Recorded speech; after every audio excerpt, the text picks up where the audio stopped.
Halo semuanya, kembali lagi di Katanya Wibu, di mana saya bersama rekan lama saya, Mas Retro Ando. Bagaimana Mas? Tolong perkenalkan diri Anda bagi yang belum tahu siapa Anda. Halo semuanya, kembali lagi dengan saya Retro Ando, kawan lama dari Postbear. Jika kalian ingat saya selalu hadir di video Postbear sebelumnya yang isinya podcast itu. Kalau misalnya Anda kangen saya, Anda bisa lihat lagi. Ya. Iya, oke. Jadi topiknya ini lumayan sama, serupa dengan apa yang telah saya lakukan kemarin dengan Nico Tile, di mana kami membahas waifu. Tapi yang berbeda adalah waifu di sini yang kita bahas adalah quintessential quintuplets, yaitu anime yang romance harem, di mana 5 cewek kembar suka sama satu orang yang bisa dibilang biasa-biasa saja. Dan saya rasa kenapa tidak kita bahas quintessential quintuplets, karena sebentar lagi akan ada filmnya yang dimana itu merupakan last part of the missing piece of the whole series. Tapi sebelum ada filmnya, mari kita lihat siapa yang lebih bagus dari 5 cewek ini, ya nggak Mas? Waduh, ini gawat ini.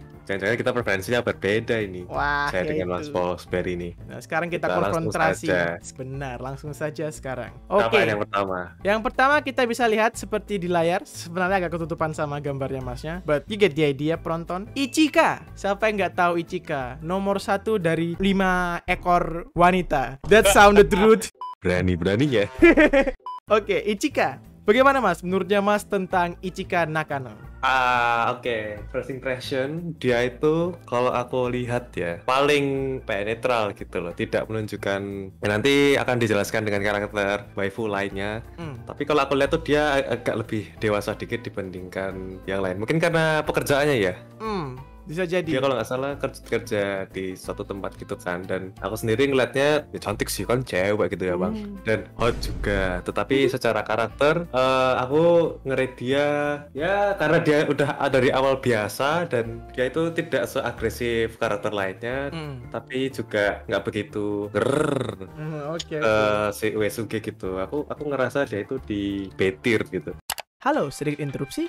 Di video ini saya lupa untuk menjelaskan cara kami menguruti karakter anime dengan tier yang telah diberikan. Simpelnya, S tier adalah tier yang semua orang akan sukai, A tier adalah tier di mana kebanyakan orang akan suka, dan B tier itu bullocks, C itu cacat, dan D itu dickheads. Kembali ke video. Bagaimana menurut Anda? B ya, oke, langsung ke B. Saya tidak sangka. Kalau aku sendiri, ya aku oke. Aku sebenarnya juga indifferent dengan Ichika. Dia, kalau tidak salah, dia salah satu karakter yang paling mencolok pada awal-awal gitu kan. Selain Miku, Ya, dia juga mencolok karena ya dia kakak paling tua, tapi dia juga kelihatan tidak bertanggung jawab. Padahal di luar itu mencari kerja jadi aktor gitu. Bukan aktor yang AV ya, aktor film beneran.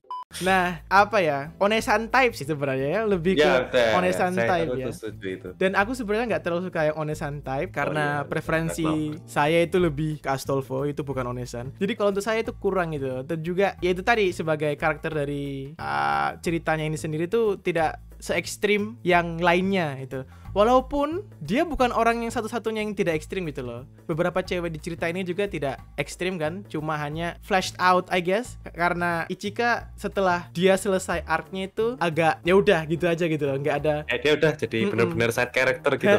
Gitu aja gitu, nggak ada lagi perubahan yang dramatis kayak you know what, I might as well fuck Uesugi, nggak ada kayak gitu loh. Sayangnya di situ. Jadi kayak karakternya stuck di mindset bahwa if I'm good, Uesugi will choose me gitu loh. Jadi sayang ajanya di situ dia kurang asertif, nggak kayak beberapa karakter lainnya. Setelah dipikir-pikir mungkin juga B. Saya nggak sangka Masnya akan mulai dengan B karena Ichika. Parah juga ya. Oke, saya nggak apa-apa B. Masa juga bilang B tadi kan ya? Berarti untuk sekarang kita bisa setuju bahwa Ichika di B. Oke, sesuai urutan karena dia nomor 1. Nomor 2 kita akan membahas siapa ini? Drumroll please. Adalah Nino. Nakano Nino rupanya. Oke, ini aku mau mulai ya. Oke, silakan. Aku nggak suka sih awal-awalnya dia ini, aku benci. Soalnya ya dia tuh karena dia juga kakak kan, dia anak kedua, jadi dia merasa bertanggung jawab untuk mengurus adik-adiknya. Tapi caranya salah bro, dia bici. Jadi asshole banget. Nggak apa ya, Uesugi kan cuma dibayar sama ayahnya gitu kan. Terus kayak, ya kamu harus mengajar anak saya karena kamu pintar, jadi kamu harus mengekspos kepintaranmu ke anak-anak saya biar anak-anak saya juga pintar gitu kan. Tapi dia nggak mau dengerin gitu loh, terus dia bici, dia kayak ngelawan terus kan. Dan ya ndak aku benci awal-awalnya itu. Kalau bisa ketemu itu tak pukul. Violence banget. Tapi setelah ternyata dia tuh marahnya itu ada alasannya gitu loh ternyata. Satu, dia kecewa sama ayahnya kan, tidak bertanggung jawab sebagai sebuah seorang tua, dan juga dia tidak mau sampai ya apa-apa terjadi sama adik-adiknya yang manis dan lucu gitu. Dan setelah masalah pribadinya hilang, dia menjadi lebih kurang quote wholesome gitu loh. Dan I think it's okay. I don't think it's an S tier, but I'm gonna say like at least B, tapi nggak lebih bawah dari B. Tapi nggak tahu kalau Masnya gimana Mas? Oke, jadi 7. Jadi awal-awal tuh aku pas baca ini aku dik banget sama si Nino ini kan. Karena dia itu kayak bener-bener di ceritanya itu cuma buat chaos doang gitu loh. Sampai dia pernah ditampar juga kan. Gara-gara tidak menghargai si usahanya Uesugi gitu. Dan kita dikasih cerita kalau dia sempat suka sama Uesugi mode penyamaran gitu kan. Yang menunjukkan sisi kalau dia tuh juga bisa lembut gitu loh, dan ternyata ada kesan kesunderiannya yang sebenarnya saya suka cewek sundere. Sama sih. Ya, dia tuh sebenarnya menarik sih karena dia di tengah-tengah itu mengalami perubahan sehingga yang dulu saya sangat benci banget di lumayan suka gitu, tapi nggak suka banget, yang nggak deserve A spot gitu kan. Menurut saya tuh A tapi A bottom gitu loh. Jadi A bottom paling nggak B top gitu kan. I see. B top. Paham. Jadi atasnya Ichika tapi nggak jauh banget gitu loh. Oke. Iya sih, no, she's bitchy tapi ada redeeming quality-nya gitu loh, nggak kayak Ada cuma redeeming ya. pokoknya itulah, kalian cari aja asshole karakter gitu kayak gimana gitu kan, kalian biasa unredeemable gitu kan, tapi ini redeemable karena ternyata dia punya personal problem dan dia melampiaskannya ke Uesugi. Kasihan si Uesugi. Gimana Mas, apakah di A atau B ini? Kalau A tuh kayaknya nggak cocok ya, saya A itu tuh A bottom gitu loh, tapi kalau dia sampai A kan kesannya kayak itu A di A. B top gimana? Oh oke. I don't mind that. Kita masukkan dia ke B, di atasnya Ichika berarti ini. Sorry Ichika. Sesuai urutan, kalau setelah Nino berarti kita akan membahas yang Kudere. Ayo, siapa ayo? Miku bukan sih? Ya, Miku, bener. Silahkan Mas, menurut Masnya gimana Miku ini? Miku ini menarik ya, karena dia sangat pertama kali ditonjolin yang mempunyai karakter development yang paling gede kalau nggak salah. Karena gini, di awal-awal aku baca itu dia kan shy gitu kan, sangat susah dalam berekspresi dan sebagainya, dan ketika Uesugi masuk ke dalam kehidupannya, dia mulai berubah perlahan-lahan dan dia itu jujur gitu loh kalau misalnya dia suka dengan Uesugi karena Uesugi memang udah merubah hidupnya. Tapi aku nggak begitu seneng ya karakter Kude. Gimana ini? Bias personal itu. Cuma memang dari awal sampai tengah-tengah itu dia terus gitu loh yang ditonjolin dibandingkan karakter lainnya. Iya sih, bener-bener. Gimana menurutmu? Kalau aku jujur tidak ada waifuku di dalam Gotobu no Hanayome. Aku nggak punya waifu di sana. Jujur, jadi aku ini sangat indifferent gitu, nggak begitu peduli. Tapi Miku itu menurutku perkembangannya seperti yang tadi dibilang, perkembangannya itu cuma di awal sih, you know. Setelah dia berkembang, setelah itu stagnan. Dalam arti dulu dia shy, sekarang berani. Dulu dia nggak mau ngomong, sekarang mau ngomong. Dah gitu aja, kebalikan dari apa dia sebelumnya gitu loh. Tapi tidak lebih dari itu. For some reason dia stuck menjadi mau Uesugi tapi nggak bisa dapat Uesugi. You know that? You know that? You know that, right? Kayak gitu loh. Yes. Walaupun dia juga suka Uesugi karena dia orang pertama yang mau mengerti Miku gitu kan. Dalam arti Miku kan nggak suka belajar kan. Jadi Uesugi berusaha pahami apa yang dia suka gitu kan. Dia suka sejarah Jepang gitu apa segala macam. Wah, ditemani sama Uesugi, si Miku senang, yaitu. Dan setelah dia lebih berani, udah gitu aja, stuck di situ, you know. I'm brave motherfucker, what you gonna do about it? Gitu kan. Udah gitu aja. Kayak Ichika gitu. Kayak Ichika tadi kan setelah di-expose ternyata dia adalah artis yang cari uang demi adik-adiknya. Terus dia ternyata sangat bertanggung jawab. Tapi setelah itu udah gitu aja gitu loh. Nggak ada sesuatu yang sangat ekstrim, tidak seperti Nino gitu. Nggak major gitu. Iya, seperti ini. Aku lebih suka sunderanya Nino daripada Iko. Jadi aku mau ngasih Nino di atasnya. Tapi Nino ya, sebagai contoh, Nino itu dia itu saking asertifnya dia berani-beraninya menyatakan cintanya ke Uesugi gitu loh, tanpa harus malu-malu gitu. Yang lainnya Ichika, Miku itu punya kesempatan berkali-kali tapi nggak pernah diambil itu loh. Itu kayak it's some kind of joke. Nino was like lemau. Kalau gitu berarti Nino harusnya bagus nih poinnya karena dia menyatakan cinta. Gitu kan jarang gitu. Menurutku Miko harus di bawah Nino. Gimana caranya? Oke, mungkin kita akan ubah pas di akhir ya. Tapi untuk sekarang Miku menurutnya di mana? Aku menurutku C sih. Kurang sih menurutku. Apa paling bawah lah. Pokoknya di bawahnya Ichika. Oke, I'm gonna put her in C. I'm sorry. Mungkin nanti kita akan ubah. For now tidak. Bye bye Miku di C. Bye. Sorry yang suka Miku, fuck you guys. Setelah Miku kita mendapatkan the tomboy Yotsuba. Oke. Oh yeah. Waduh. Gimana bang? Gimana? Yo, dia siapa yo? Ini udah spoiler alert kan ini? Udah ada kok di awal. Oke. Ya intinya karena Yotsuba menang gitu kan, jadi kualitinya dia harusnya di atas gitu kan. Harusnya. Tapi kok aku ngerasa kayak dia mediocre dalam arti memang sih dalam ceritanya tuh dia sangat happy gitu ya. Maksudnya dia nggak jarang pemarah seperti Nino, dia nggak shy seperti Miko, dia nggak kayak Ichika gitu ya, benar-benar kualitas waifu yang bersemangat gitu. Cuma sayang kalau rambutnya pendek. How dare you, saya suka rambut pendek. Nggak apa-apa. Tapi dia agak impactful sih di story-nya karena dia juara.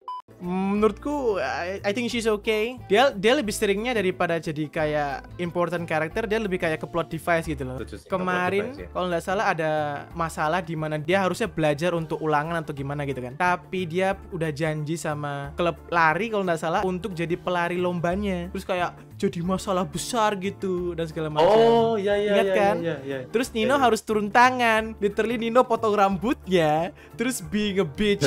I don't want to be with you guys. Gitu. Itu lucu sih itu. Dan Yotsuba itu kebanyakannya gitu loh, sebagai plot device itu. Akhir-akhirnya doang dia jadi penting dan menurutku itu agak telat sih karena agak maksa gak sih? Agak maksa. But then again kalau orang suka ya nggak tahu ya. Ya, sorry dah. Sorry dah. Jadi gimana ini, mau disimpan di mana ini? Ayo. Kalau kayaknya enggak deh. Menurutmu lebih bagus dia atau Nino? Wah Nino lah, maksudmu apa?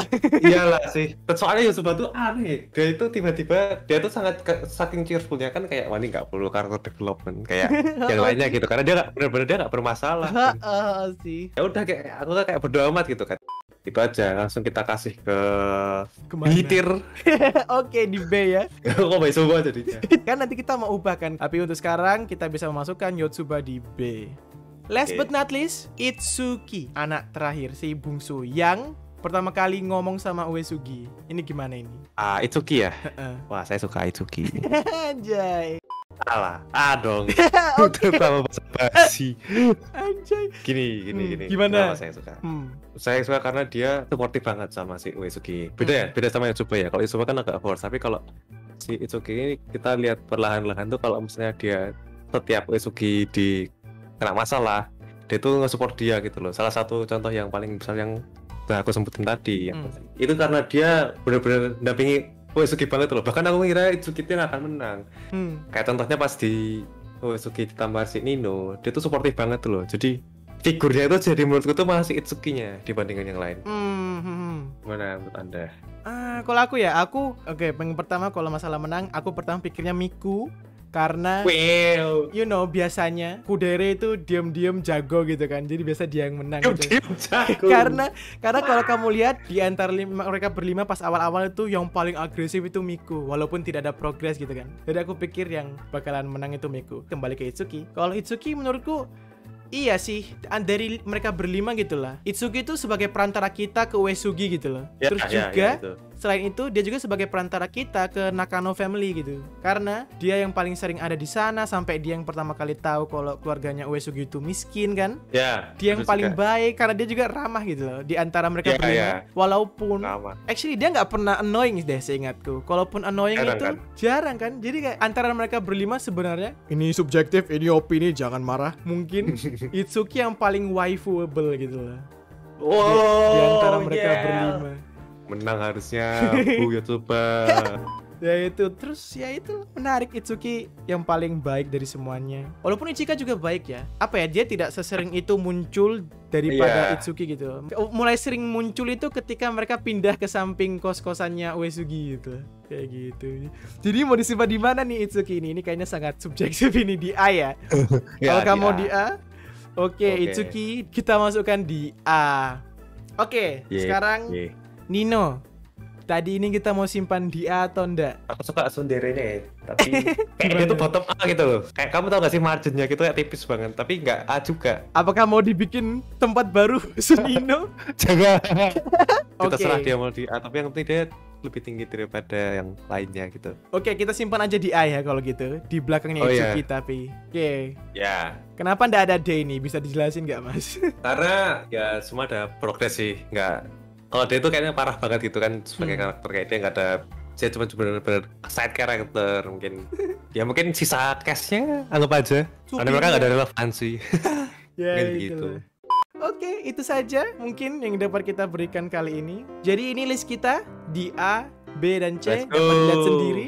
Dan kalau kalian tidak setuju, silahkan komentar di bawah opini kalian. Dan kalau kalian setuju, kenapa kalian setuju? Apakah karena mereka semua big titties? Jadi kalaupun pilih salah satunya sama aja dapatnya gitu kan? Who knows? Dapat satu dapat semua gitu ya. Siapa yang kalian suka kasih tahu di kolom komentar di bawah. Mungkin sekian dapat saya berikan. Terima kasih Mas Ando telah datang. Mas Ando, Yo. apakah mau berkata-kata terakhir sebelum kita perpisahan ini? Tunggu seri selanjutnya dan selamat menikmati. Oke, siap. Terima kasih Mas Ando. Dan sekian dari saya. Terima kasih sudah menonton. Klik like, subscribe, dan jangan lupa lihat Mas Ando. Dia punya YouTube channel juga. Jadi Retro kalau kalian Ando. tertarik, lihat di Retro Ando seperti yang dia katakan tadi. Dan ya, sampai jumpa. Bye-bye.